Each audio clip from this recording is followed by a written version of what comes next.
You know what time it is?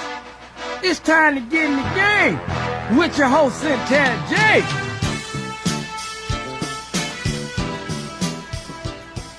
Happy Saturday, folks. Satara J here, your favorite host of your favorite sports show, Get in the Game. And thank you for joining us on this hot but mellow Saturday here in Jacksonville, Florida. You are catching us live from the 904 Live Studios here in Jacksonville, and I am more than excited to be doing a special interview today. Just wanted to dab in the likes of basketball with Louisiana's very own, almost major hometown, Jacksonville. But he's here in Jacksonville now. He is the CEO and founder of Oakleaf Post-Grad Basketball Academy. Please welcome to the show, Mr. Mark Young. Welcome. How you doing? I'm great. How are you today? I'm great. I'm great. Thank you for spending your Saturday evening with us. And as you guys can see, I know you guys can see this huge trophy sitting here. He's going to tell us all about this and just what this beautiful baby means to him. But let's start from the beginning, because your passion for basketball came from somewhere. So growing up in Louisiana, how did you start playing basketball?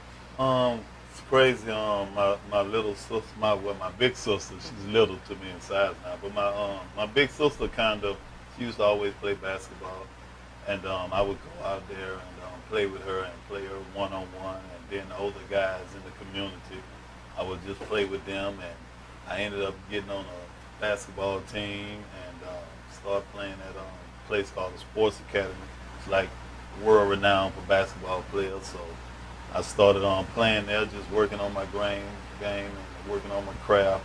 Ended up going to McKinley High School, historical basketball school down in Louisiana, and ended up going to Kansas State after that. After that, I left early, signed a free agent contract with the Los Angeles Clippers, and played dibbed in that for a little while. Then I went overseas, and then I came back and I went to Houston Rockets camp, and ever since then just been playing basketball, and got off into coaching during that time, and just have been, always giving back to my community, trying to help young kids get better and chase their dreams. Now, I know he just said a mouthful, guys, but don't worry. It's the reporter interviewer in me that's going to go back and break all of this down so we can get to how he got to Jacksonville. So you talked about McKinley High School, which we saw McKinley High School. I mean, it's always been famous there in Baton Rouge, but I think one of the things that kind of put McKinley on the map, if I can say that, was back in 2016 when Barack Obama hosted a town hall there. But also the likes of Lynn Whitfield came out of there, and Don Chaney and Tommy Green and Keith Smart and Mr. Mark Young himself. So talk about growing up in Louisiana and going to such a prestigious high school.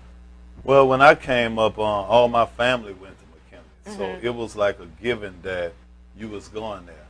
And basketball has always been important, and especially at McKinley. That's like what it's known for. So when I got off into basketball, it was I would go to games when I was younger, and it was just like you knew you was going there, and if you went there, you would have success. So it was an awesome experience, and like you said, a lot of those people that you named, I could even add to that, Ethan Martin, guys I looked up to, who coached me and helped me, hone my craft. My coach, Teddy Brown, he went to Capital, but he's like, one of the best coaches that ever came through there. So it was awesome.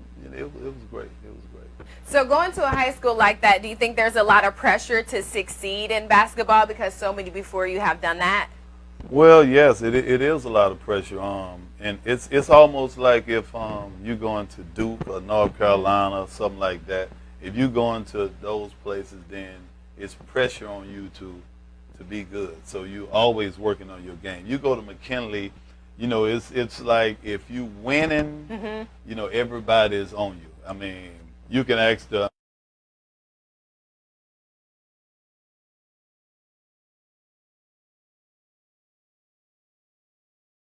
okay, yeah. So at what point, I think there's always a point in an athlete's career where he knows, okay, I've got something here. Was it something your coach found in you that said, hey, Mark, I think you can kind of go play, you know, beyond high school and kind of continue your career. At what point did that happen for you in high school? Well, I think my 10th grade year, I was playing in the AAU tournament, and I was playing against a guy by the name of Randy Livingston.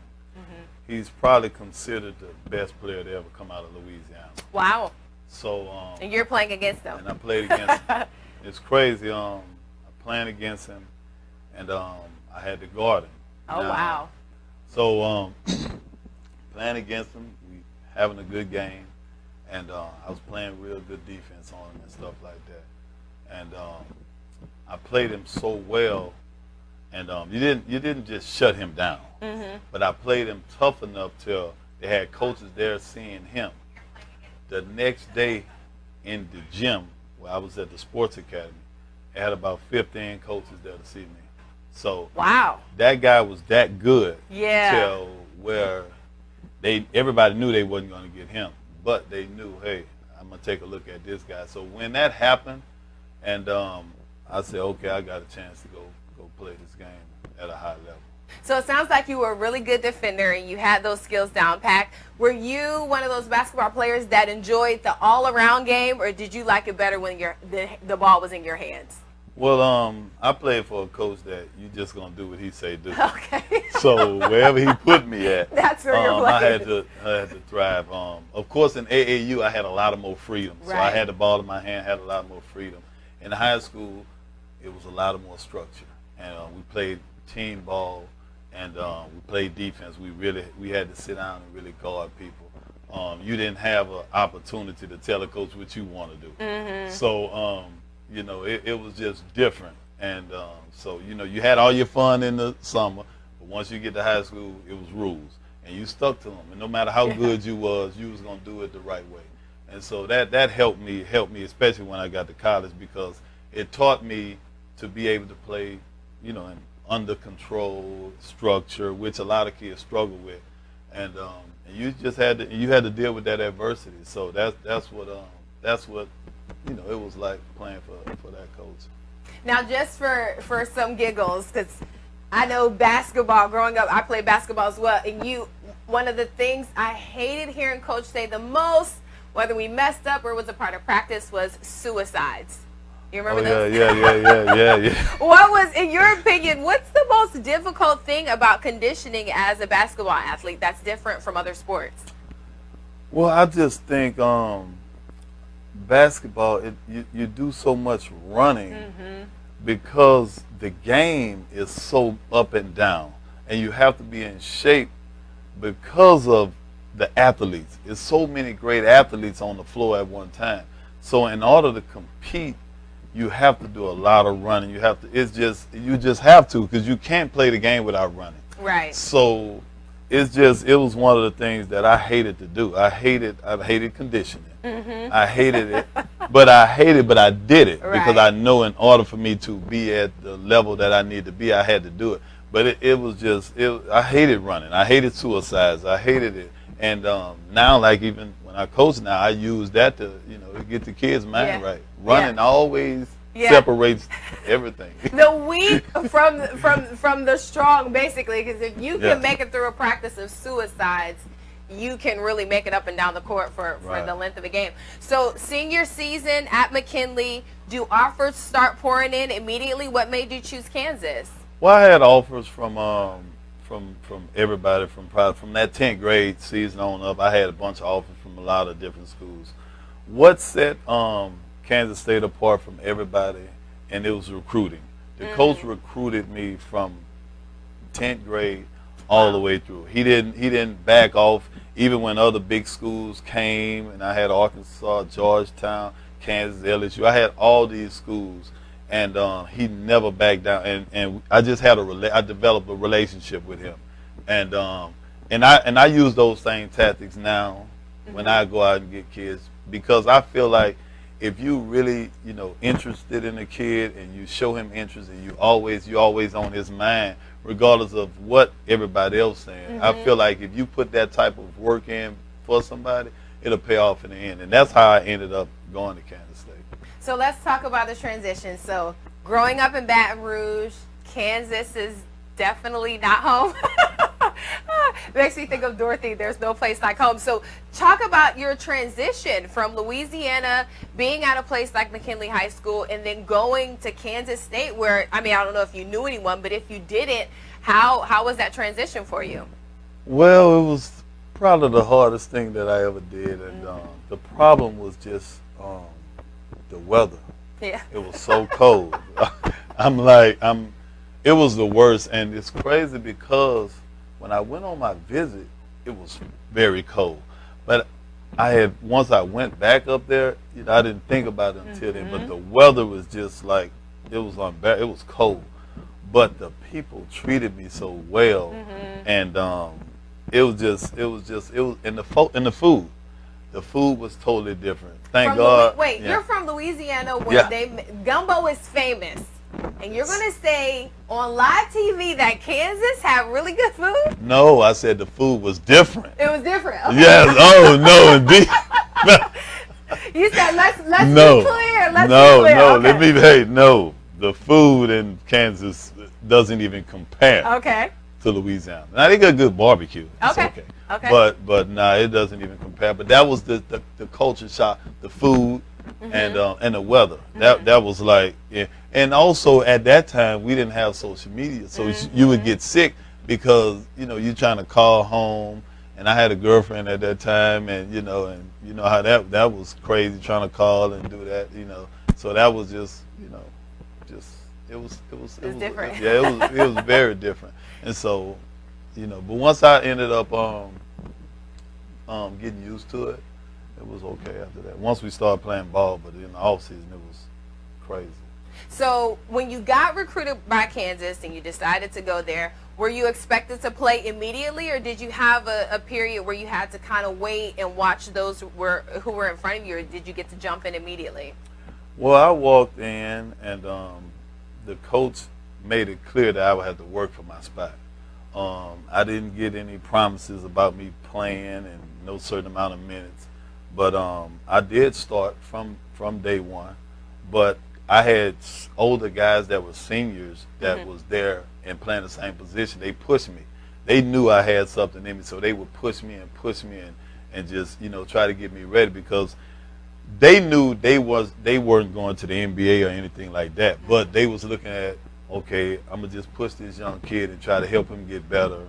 And they did that. They took me under their wing, and they would get after me and just the mental part and just get me ready. They saw things in me, so I didn't go into a situation where I had guys that was jealous or envy of me. Gotcha. They kind of took me and they're okay. This new kid, he got a little talent, and just try to teach me the game. And that's why I respected those. Like even today, I talk to those guys, and they got me ready for college basketball. I was just going to ask that. Was there any type of animosity that came with a freshman starting over seniors? Nah, it wasn't any animosity because I was able to play 2 or 3 different positions. So our coach, he was able to if he could move me here, move them there, and things like that.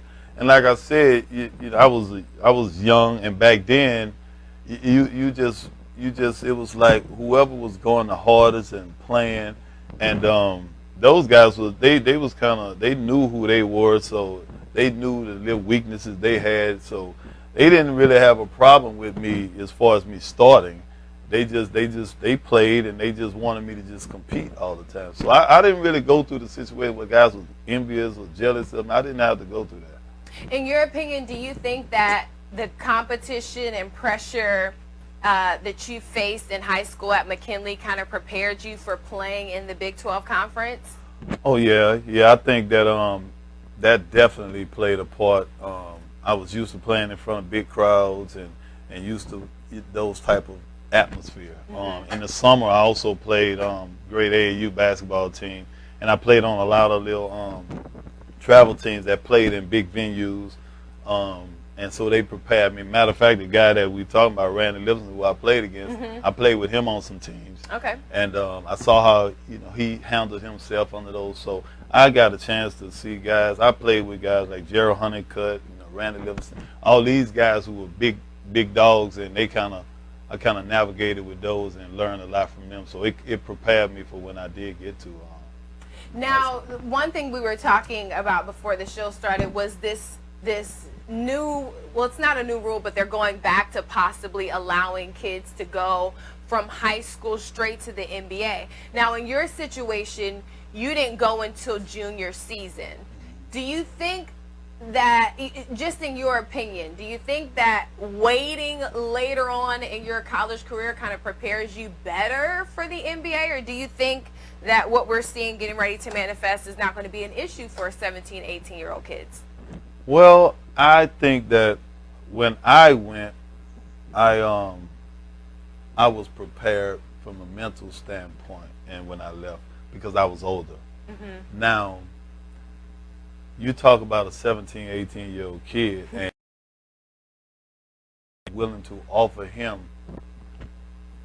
$10, $15 million, it's hard to pass that up. Yeah. And you're talking about a situation where most of these kids who are coming from that, who are offered that type of money, the environment they come from, now they may not be prepared mentally, but with that, to turn that type of money down and to go to college and risk an injury or maybe even your game falling off, that's too big of a risk that you're taking. And now, what has happened, like you say, with the new rules, is getting to the point now where the NBA are recruiting these high school kids, because the high school kids are more popular than the college kids.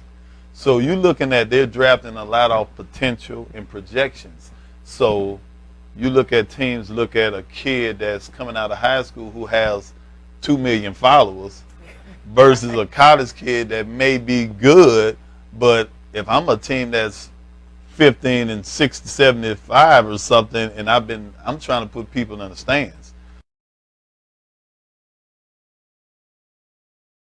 where the older kid may be better and more prepared, but I have to take this because of so many factors. You got shoe contracts, you got just the money, just what the endorsements, and you have that pressure from all those people, because winning, and you talking about the NBA, you're going to have 4 or 5 teams every year that's probably have a legitimate shot to win. Right. So right now I have to look at, trying to keep my team afloat, the financial aspects of it. Right.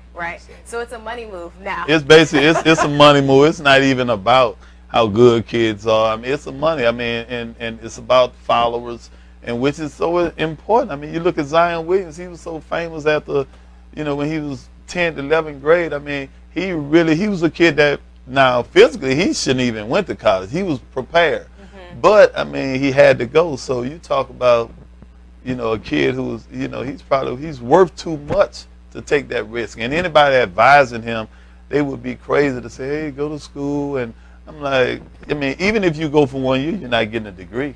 You're not guaranteed a national championship. So you have to look at, okay, I'm going to college to get paid eventually anyway. So why would I take a chance on not getting paid now when I can? Right. And then the new G League, they have a rule now where they're taking the kid and they will pay for it, 4-year school, any school he wants to go to. So that's an advantage that they have. The NCAA is really going to be scrambling for those 5- and 4-star kids that can go to the league. They're going to have a problem on their hands.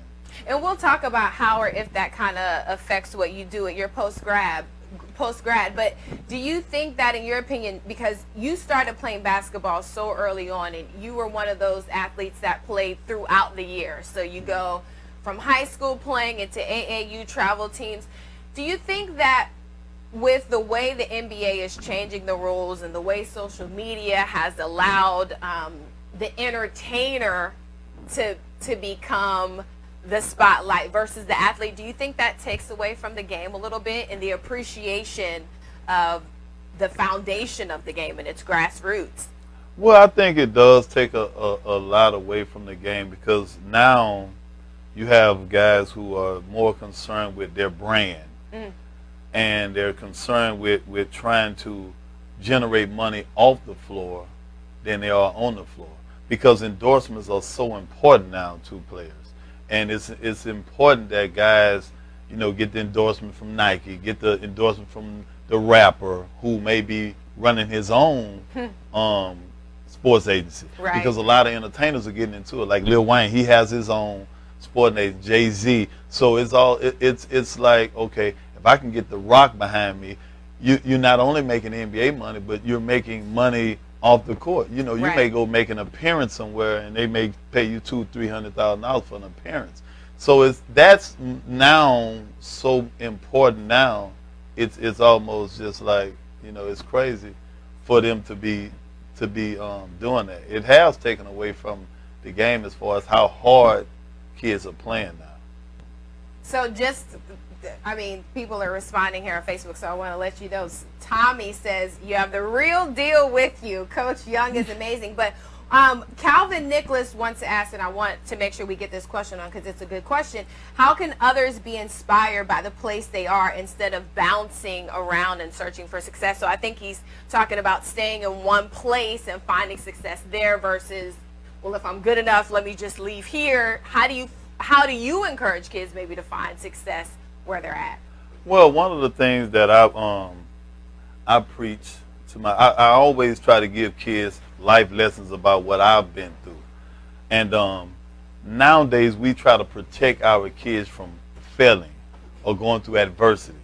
And so what we do is, if it doesn't work here, okay, we're going to go there. We're going to go there. So that's why the transfers now it's just crazy. You have kids just transferring. If it don't work here, go there. You're going to work here.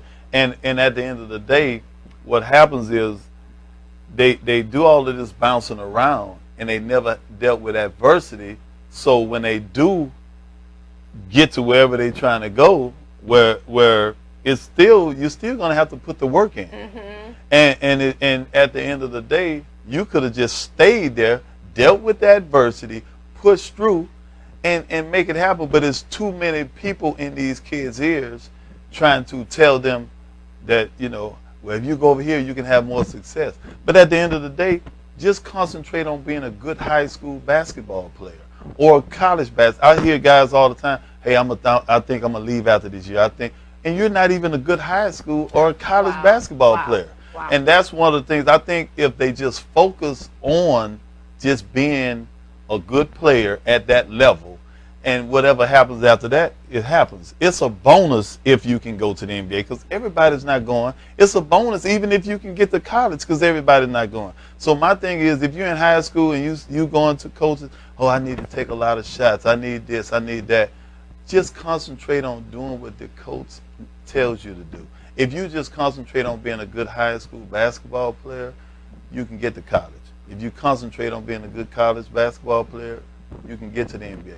But you have to understand that you got to be good where you're at, and just be satisfied and just keep working.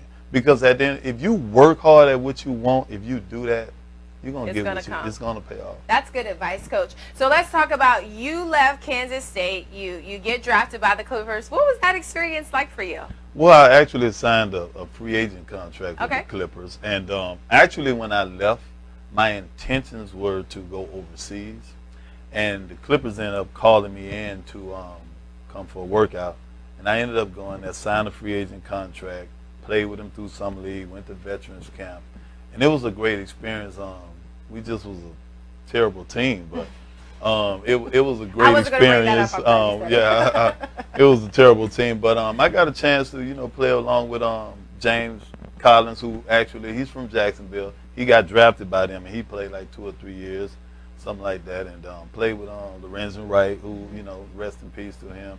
Played with some other guy, Brent Barry, all those. So I got a chance to actually see that NBA experience, and so it helped me. So whenever I did go back home, kids that I thought that could get to that level, I would give them advice on what they're looking for, what they can expect, the pitfalls of everything like that. So it was a great experience, though. And then you took your talents overseas. And so tell us about that experience, because not only will some people not, because you made a good point, some people won't make it to college, let alone the NBA, and then get the opportunity to play overseas. So how was that for you? Well, overseas was totally different when I went, because you only could have 2 Americans. Mm-hmm. So it wasn't like now you can have, I think, unlimited. But you only could have 2 Americans. Phone bills were unbelievably high. It wasn't nothing like now where you can FaceTime and do all this internet stuff. you couldn't do that then. So, but the plan was good.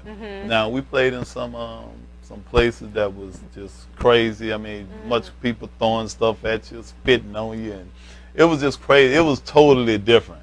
And but it was a great experience. I met a lot of guys overseas, played against a lot of guys that were really good in college, and saw them over there, and they made a lot of money.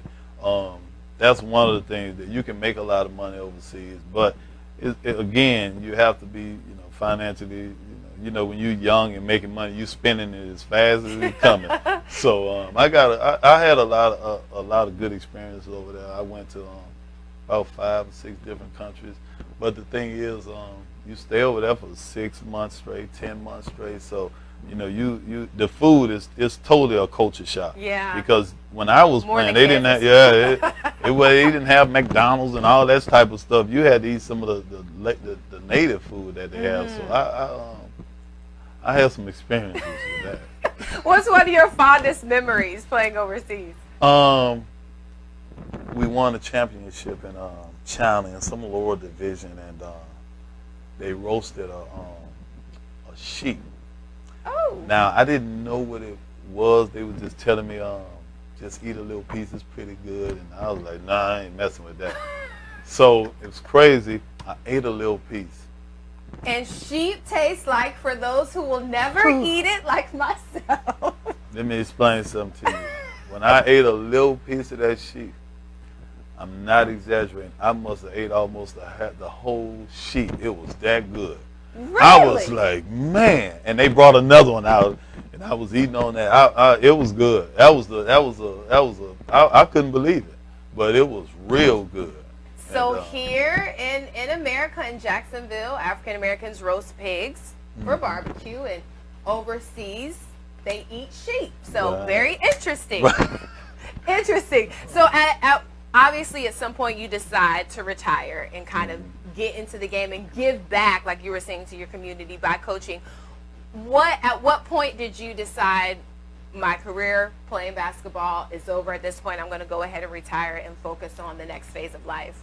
Well, when I started having a more love for coaching than actually playing, because when you're playing overseas, they may call you, then you might not come and stuff like that. So what happened was, I was coaching my son and coaching other kids, so I just started loving that more. So once I started having so much fun doing that, I was like, that's it. And I had accomplished, basketball-wise, I had personally accomplished everything that I felt like I can accomplish for me. And my goal after that was to watch other guys that come from Louisiana get to that NBA, get there, and whatever I could do to help them, whether it's a word of encouragement, whether it's something to watch out for, that's what I did. So, and now I just, it was just that situation, really just coaching. I just got a love for it, so that's how I ended up doing that. So, I mean, you've coached on several levels, AAU, you've coached in different arenas. At what point did you decide, or did it cross your mind to start your own academy? I mean, that's a big jump from just coaching a team and being out of school where someone else, has a responsibility to deciding, I want to do this in a different way to affect my community. Well, what happened was, I was here in Jacksonville going to a lot of the high school games. And, you could hear people talking about some of the kids that weren't ready to go to college. I have a relationship with so many coaches, and all the coaches were just talking about players needing another year, another 2 years out of high school to get ready. So me being from Louisiana, I see a lot of kids there that I'm looking like, yeah, he needs some work. And it came to a point where some kids that were good, they was just not playing ball anymore, and they didn't have another outlet. So post-grad been going on, but it just wasn't popular like in states like Louisiana, because we kind of behind. A lot of kids are behind. They don't really know about it. So what happened when I came here, I was talking to a few guys and everybody was seeming like, man, we need to get one here. Now Powderhouse has one. They have one here. So, but a city like Jacksonville needs 2 or 3 of them. Right. So I was, just watching, and I'm talking to coaches. They telling me, hey man, we need you to get back into doing this and doing. So I said, okay, well, that's what made me start it. So when I started, me and my wife, we talking, and I was telling her about it because she don't really know that much about basketball. So I was telling her about, you know, what I wanted to do, trying to help kids get into college and things like that. So she was like, okay, well, let's go for it. I called a few people that I knew that could help me and just put the word out, let them know that I was doing it, and called a few other post-grads, asked them what their blueprint was and things like that. And coaches, you know, they was telling me things that I need to do and things like that. So I was looking at how expensive post-grad was. So, you know, when you talk about going to post-grad, it's expensive, and that's a turnoff for parents because a lot of parents are like, well, I might as well just send him to college. Right. But he's not playing basketball. Right. And so that is the problem with a kid that has that dream to continue playing basketball. That's where the crossroads happen. So you have to choose, okay, am I going to send my kid to college and just hope he walks on or something like that, or could I send him to post-grad? Now, me with my post-grad, I only take 12 to 15 players because I don't believe in guys paying me and their kid not playing. Right. This is an opportunity for him to play in front of college coaches. Every game you play in post-grad, college coaches are there, or somebody, they're going to have them there. So that was my intentions, and trying to make sure we get kids another opportunity because there's so many kids that want to play basketball, and they deserve to get another chance. Some kids, I had kids that was sitting on the bench for their school, and they came to my school, came there, and they had some success. And I have to tell them, even when I go sit down with them, it's not like, because you know a lot of kids, oh, the coach didn't like me, that's not the case. It's just sometimes it's about the system, the fit. And you fit what I needed more than what he needed. And that's some of the things that a lot of kids don't understand. And now, you know, with post-grad, if you look at all the colleges now, they're looking for the older kids. So if you look around post-grad signed so many kids this year, and it's going to get better because with all these new rules, everybody's going to have to go to post-grad. If you don't have your grades, you're going to. A lot of kids don't want to go JUCO, but JUCO is a great option because you get a chance to go play basketball. I tell any kid, you got a chance to go to JUCO, you need to go. Because I had a few kids, even this year, called me. I was like, hey, man, sign with the JUCO. Don't leave that to say, okay, I'm going to try to go Division I. Well, that's not it. Just go JUCO. You got an opportunity playing basketball for free. I'm like, and so that's one of the things that, you know, I try to emphasize to get the kid to playing basketball. Not only basketball, but whatever other career things that you're trying to do. Because it's just not about basketball there. Right. You know, because I have kids that are into all kind of stuff. Yeah. So I try to give them that opportunity to do that. So for those who may not understand the difference, because you do have, you know, sometimes you hear kids going from high school who aren't prepared and they go to junior college, which is JUCO. So what's the difference between a JUCO and going to Oakleaf Post-Grad Academy? Okay, the difference with going to JUCO is a JUCO, they can give you a full scholarship. Okay, now we offer a scholarship program here, but it only covers so much. So the JUCO, and a few JUCOs have that same option too. Now, some kids may be good enough to go to JUCO. Some kids might be right there. So you go to JUCO, you get a chance to play, and it's a 2-year program. You come to post-grad, you have an opportunity. You may catch on, you may go D1. You may can go, some kids, they may have offers from JUCOs, but it's not a JUCO they want. Some may have an opportunity, a JUCO may be way in Washington. You take a kid in Jacksonville, you might not want to go that far. Right. So that's some of the things too. And you know, JUCO, these guys, they got some serious guys at JUCO. You got to understand, a guy in JUCO, you may be playing against a guy that might be 25 years old. Right. You just don't know. And so those are the things that the differences with playing, you know, going to a JUCO, which I tell any kid, if you have an opportunity to go play college ball, free education, go. Now with post-grad, you get a chance to play against junior colleges. You play against even some D2s, D3s, things like that, and you get a chance to hone your skills to get to that level. And so that's what, post-grad gives you an opportunity to do. Now, for the parents who are watching who are concerned about the academics of their child, who are saying, well, okay, great coach, that sounds good. They can come to Oakleaf Prep Academy, do 1 year, and then leave, but they're concerned about the academic part. They don't want them necessarily, the thought of taking off. Nowadays, I feel like so many kids say, oh, I want to take off a year. I've been going to school so long and I'm so tired. But for the parent who is like, no, if you're going to play basketball, you're also going to focus on your academics. Kind of put them at ease of what you offer at Oakleaf. Well, this is the thing. Some kids, I had kids last year that had like a 4.3 and 26 ACT. He just needed basketball. Now, if he wanted to take online courses, he can do that. Now, you have those kids who have academic situations. Of course, we offer Florida Virtual Schools, which is accredited and is also by the NCAA clearinghouse.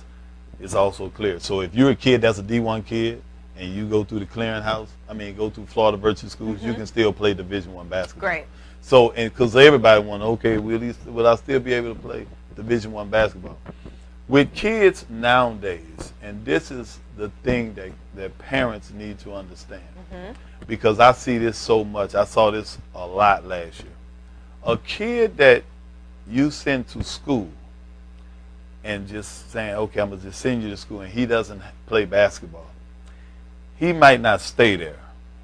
I had so many kids call me at the semester. They don't want to go to school because they want to play ball, because that's like the incentive. Right. Now, here where I'm at, we offer classes. We also have, but if you're a kid who may have academic issues, and depend on your GPA, you only could kind of take 2 classes in order to bump your GPA up. Okay. So if you're a kid who got a bunch of situations, you may still end up going to junior college anyway. Right. Now, we also have kids that may come in and may be 10th graders or 11th graders, because we take those type of kids too. But you're going to Florida Virtual Schools, and you get a same diploma, everybody else same, things like that. So that is very, very important, because most of the kids out there now that have academic situations and have problems in the classroom, it's not going to change overnight. It's going to be some work to get them there. But a lot of kids, every kid is different. It's all about, how this kid learns. And that's the thing you have to do with each kid. You have to know what he knows. Try to teach him. We have tutors. We'll get that kid. He may need a tutor. This kid may be good working on a computer by himself. It's all about case by case basis. Gotcha. You can't put every kid in a classroom and say, okay, do the work. They're probably not going to do it. That's probably how we end up in this situation. So those things are very important to each kid. That's why you have to look at transcripts. You need to see what type of kids you're dealing with. Right. And that comes from recruiting, talking with the parents, knowing those kids. I don't take kids that I haven't talked to their parents and know who they are. I take pride in going sit down with them, knowing what the deal is with this kid, because you just send a kid here, you don't know anything about him. That's not fair to him, not fair to me, because what I would think that he should be able to do, he might not. And that's the same way even with the basketball. You can't, every kid is not the same. So you got to, case by case, that's what it's about. So before we do a little short interview with you, for those parents who are watching that have their pen and pad and they're trying to figure out if their kid can go. First of all, one quick question, because I just thought about it. Does Oakleaf take female athletes? No, but I actually am looking for a coach for next year. Okay. Great. And I got a few guys in mind, but guys could inbox me, because I definitely want to do a girls program. I just think that because girls, they are just so important right now, especially with basketball. And we played against a few schools that have girls programs. And I just want to get the right coach. You have to have the right coach. When you're dealing with this, you have to have the right coach, because I'm preparing kids for college. Right. And if the coach can't get the kids ready for college, I'm talking about everything that goes on in college. I don't want him in my program, because Right. he has to do that. Now, one thing I love about the academy, and you all started this back when?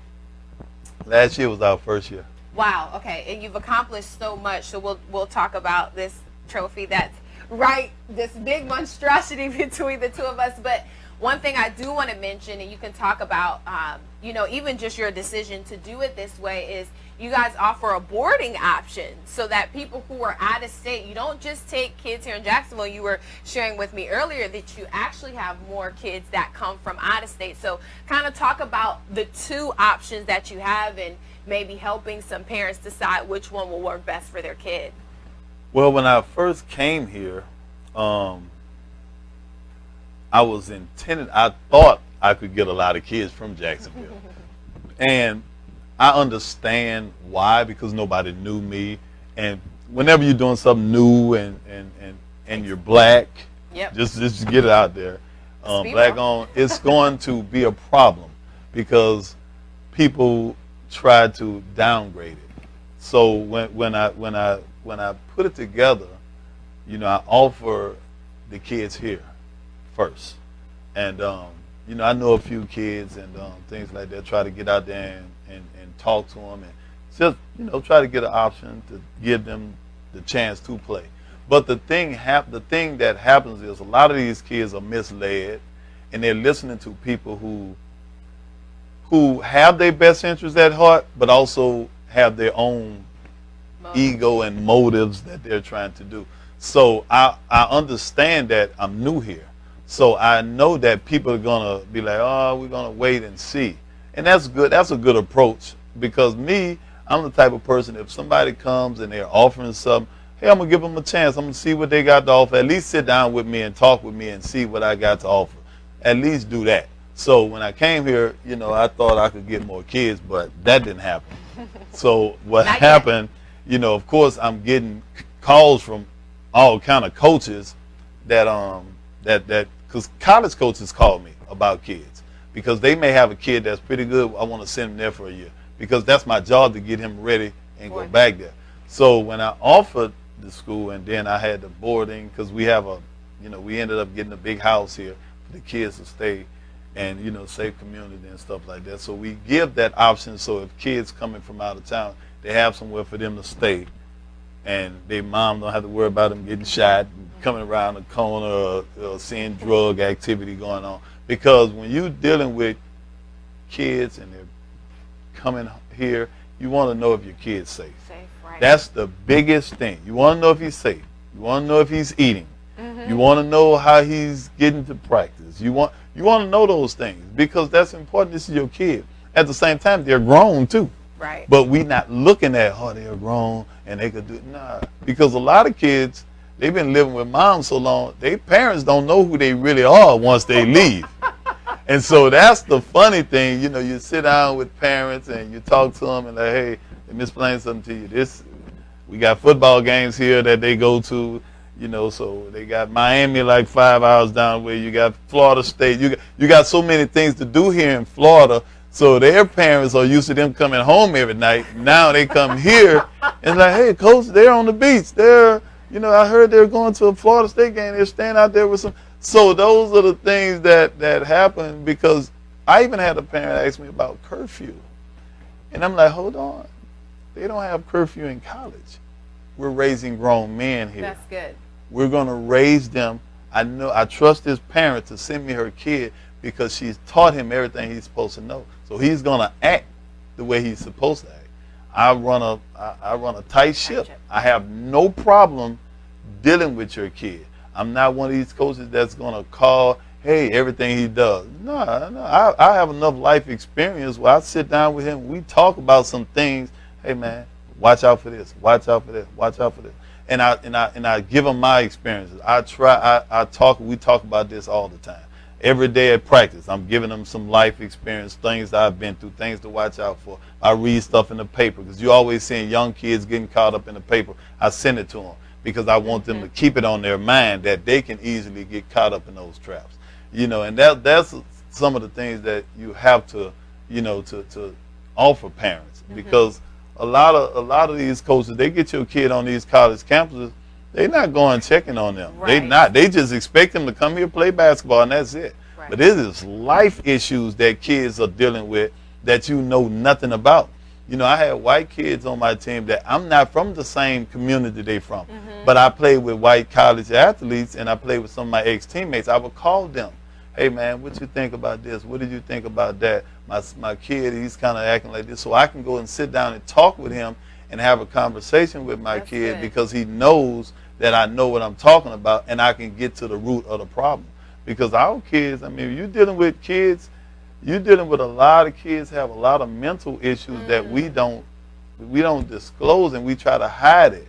And those, you talking about kids who didn't make it. The kids I'm getting, they didn't have any offers. Right. Some of these kids did everything they were supposed to do in college and didn't get offered. So now they're coming to me. Some of them are defeated. Some of them are disgusted. They just depressed. Their parents like, oh, he doesn't. They don't know what to do. with them. And so I have to build these kids back up and tell, hey man, it's an opportunity out there for them. And the thing that they love is basketball. And so that's what we try to do here at Oakleaf.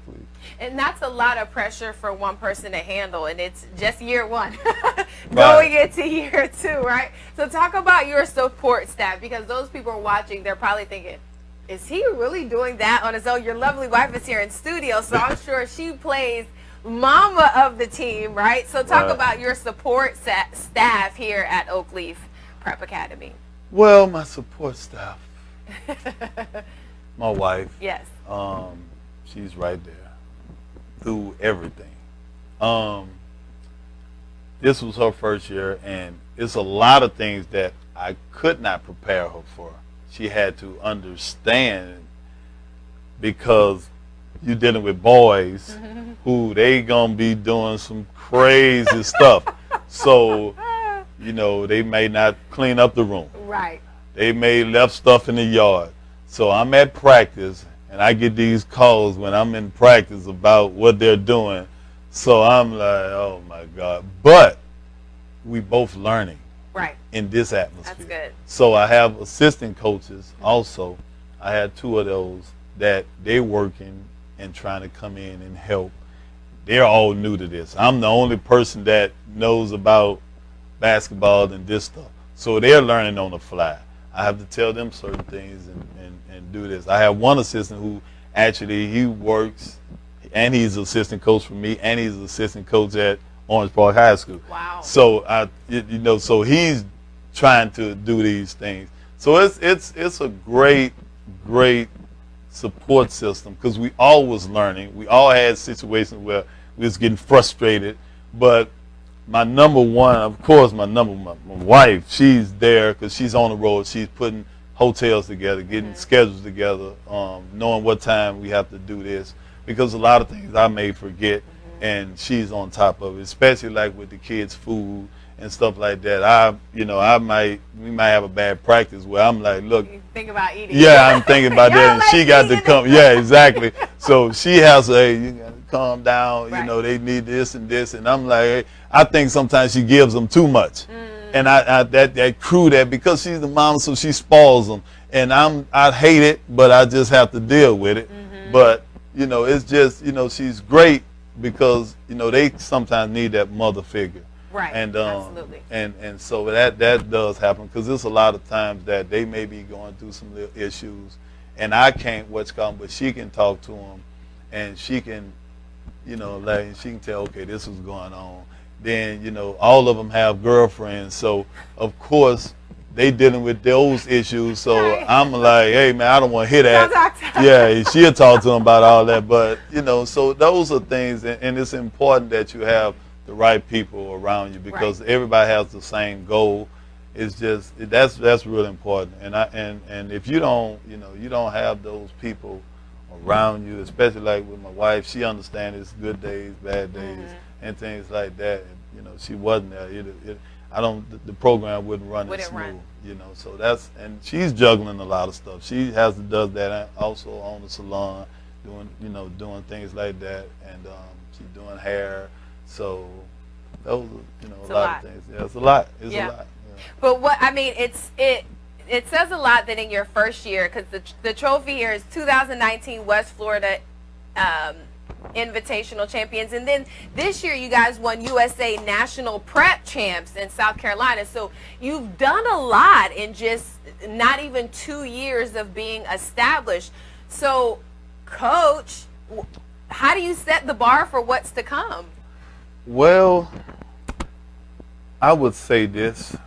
I was blessed this year. That group I had this year, I was blessed. I'm going to be honest with you. I don't know if I'll ever be able to get a group like that. Wow. The support that I also got from my wife and the coaches that I had, that was awesome. Mm-hmm. Because there's no way I could have done it without them. You don't understand just how tough I was on our kids. Mm-hmm. Those kids, they went through it. We practiced 5:30 in the morning, and we was going twice a day sometimes, and I didn't let up on them. I understood that the games, when we was getting ready to play, I believe in being prepared. Mm-hmm. So I told them that from day one. I would not go into a game and we don't know what we're doing. Wow. It is the worst thing in the world to be on the sideline coaching and teams are running different defenses and we don't have a play for it or we don't have a counter, because now basketball is so sophisticated. Mm-hmm. People are just finding new ways and coming up with new ways to invent ways to stop you, different defenses. It's just every day somebody's creating something. So we worked so hard. Our practices were brutal, and we just got after. Those kids were such good kids. Wow. And you talk about, I had that group. They didn't even really go out as far as seeing Jacksonville, mm-hmm. which I had never had that. You would think those kids would be out a lot. That group, they didn't. They was just basketball. Hungry. They was basketball. If they was going to class, they was about handling their business, and they loved each other. That was one of the things that we had. That group was just, they always, you talk about just loving on each other. They loved each other. They took each other out to eat. If somebody didn't have it, and those are things that I started from the beginning. I let them know, hey, if he's hungry, you better feed him. If he's hungry, you better feed him. And that was the things that I instilled from the beginning. We're not gonna, if y'all go to a club together and he don't have no money, you better pay for him to get in. And that's just how it operated. And those were the things. And the family support was unbelievable. We would travel and their family would come to the games. Excellent. So I had that type of support. And the thing is, people like when you do it the right way. Mm-hmm. And that is the thing. If you build it, I don't care what nobody say. I don't care how much hate or things like that. They're going to come. If you build it the right way, they're going to come. So when we started playing games, when we was winning, I had people on the schedule, but we was what we call a team that we knew. So if we knew, everybody's scheduled in because they think it's an easy win. But after we played a few games, maybe probably about the 8th or 9th game of the season, I realized this group was special.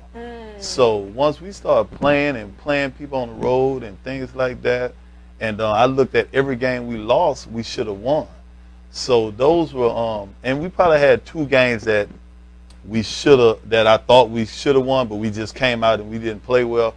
But I got in them so bad. I just, it was just about the mentality, right, and the changing the culture and just creating it. So with this new group I got, that's coming in, I haven't really put my whole team together, but I got a few guys that I got.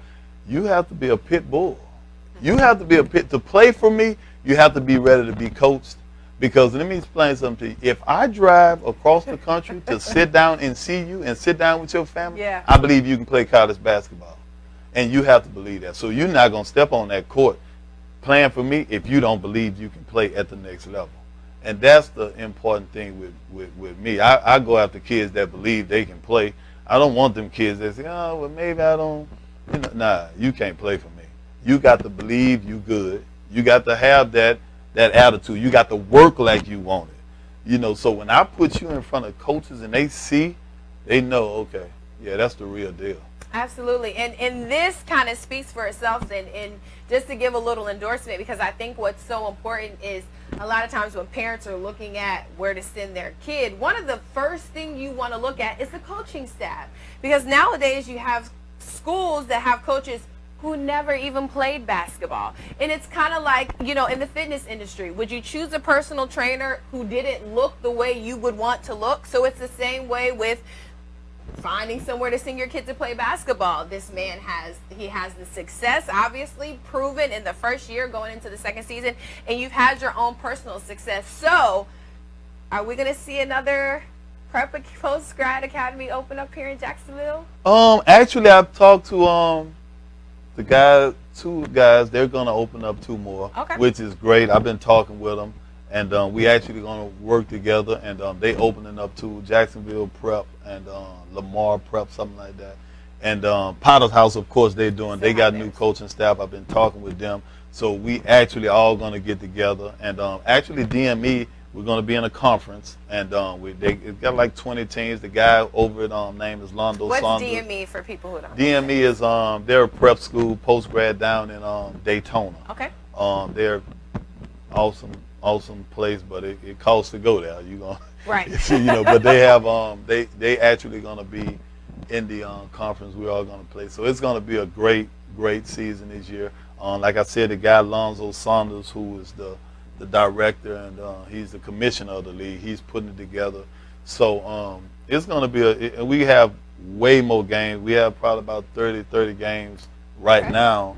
So we're still going to take our trips to Florida, to Miami. We're going back to Louisiana to play BRCC and things like that. So, you know, it's going to be it's going to be an awesome year this year.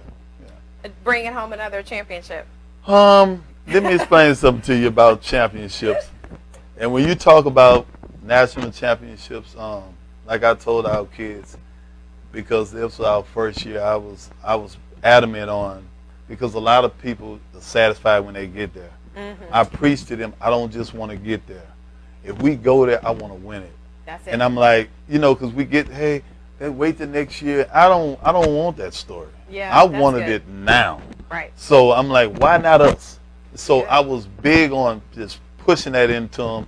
The last 2 weeks, I'm talking about the practices was just unbelievable. I was calling them out. I was just, so that was the thing. And hopefully, you know, my thing is, you know, you win national championships, they don't come like that all the time. Right. You have to have some talent. You have to be kind of lucky sometimes. You have to have the right draw. And you just got to have that will. Yeah. Yeah. You got to have that will. Well, I'll tell you what, I'm ready to sit up and play. I think I'm beyond the post-grad acceptability, but you've definitely got me excited, and we're looking forward to great things. How do people get in touch with you if they want to reach out and find out just any information on you, period, even if it's not to send their kids there? How do they follow you? Well, you can get in touch with me on Facebook, Mark Young. I'm also on Instagram, Mark Young. I don't have no aliases or anything that on Facebook and stuff. It's just my name. Just call me. And the website for the school. Yeah, the website on Oakleaf Prep Academy .com. You can do that. You could call me. Call them. Because my thing is everybody has my number. So if you wanna, I'm not one of these guys. If you call me or text me, I don't get back with you. I don't run a program like that. I show people common courtesy, because one of the things when I call people, they answer. Good. So I like to do that to them too. Awesome. Well, listen, I know we talked about food earlier in the show. You talked about Kansas barbecue, but one of our top sponsors here at Get in the Game is My Seasoned Chicken and Ribs. Not sure if you've heard of them, but you're going to get a chance to go down and get some barbecue. And it's really good barbecue. I don't eat chicken and ribs and all that, but he does have a plant-based burger. But on behalf of our sponsor, My Seasoned Chicken and Ribs, we want you and your wife to go there and get a nice meal. Definitely, maybe you might have to call before you go, because just like you've had success, he's been selling out on the weekends. But we definitely appreciate you coming here to join and share your Saturday with us. Thank you to your lovely wife as well. Any final words you want to share? I just thank you for inviting me. Great experience. I'm just excited. Hopefully we can try to repeat. I'm definitely going to shoot for it. Yeah, we got to bring you back because there's definitely room for a couple more trophies on this table. So, no feel doubt. free to add to it. Thank you again for joining us. Thank you to my sponsor, My Seasoned Chicken and Ribs, Alvin Brooks, who's going to provide our guests with the meal this evening. We thank him for that. And thank you guys for tuning in this Saturday with us on Get in the Game. Listen, don't forget, starting this coming Tuesday, Get in the Game is honoring the mothers of professional athletes. And this Tuesday, you guys remember her here in Jacksonville, Miss Erica Wilson will be here live on set. She is the mother of former Jaguars wide receiver Allen Hurns, who is currently with the Miami Dolphins. She's going to come and share everything that she has going on. She's doing some amazing things here in Jacksonville even still. And we definitely want to thank our producers this evening, Mr. Stefan Petty, Miss Mishta Allen, the best momager in the world, Miss Melinda Henry, and my stylist, Barbara J, there in Atlanta. We thank you guys for tuning in. Don't forget, follow us on social media, 904 Live Network. You can also follow me on Facebook, Satara Bunch with an E, and on Instagram and Twitter at Bunch of Legs. That's LEGZZ. And run on over to our YouTube channel, subscribe, like, and share. Get in the Game with Satara J. That's all we have for this Saturday evening. We'll see you guys here on Tuesday at 6:30. Enjoy the rest of your weekend.